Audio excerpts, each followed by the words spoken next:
Merhaba arkadaşlar. Aracım 2008 Fiat Linea. 267 binde ilk zincirini değiştirdim. Şu anda 270'te. Zincir değiştirme fikrim yoktu aslında. Ama kafamı rahatlatmak için değiştirdim. Motor sesi değişti mi? Bir nebze olsun değişti. Daha sessiz çalışıyor. Yani ve daha net sesi. Hani bir dağılmadır, şaldırtı ya da herhangi bir ayrı bir ses yok. İyi ki de değiştirmişim yani. En azından kafam rahat. Ve ses biraz daha düzeldi.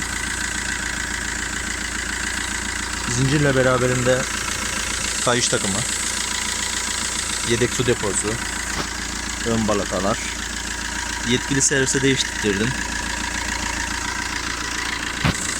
Genel itibariyle yetkili servise değiştirmeye ya da bakımlarını orada yaptırmaya çalışıyorum ama illaki servis daha iyi oluyor. Birkaç tane servise gittim ama çok da memnun değildim. Çünkü birkaç parçasını kırdılar, şeyler oldu, değiştirmemişler. Ben farkına vardım. Öylelikle değiştirdiler.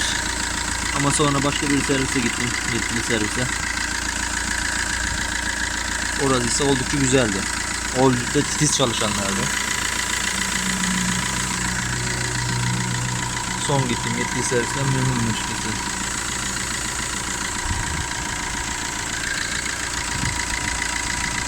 İşte arkadaşlar, zincir değiştikten sonra ses bu şekilde.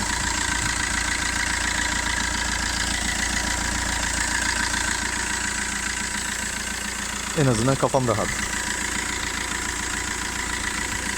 Çünkü belli bir kilometreye ulaşmıştı artık. Yine de değiştirmeyecektim ama işte gruplardaki zincir muhabbetinden dolayı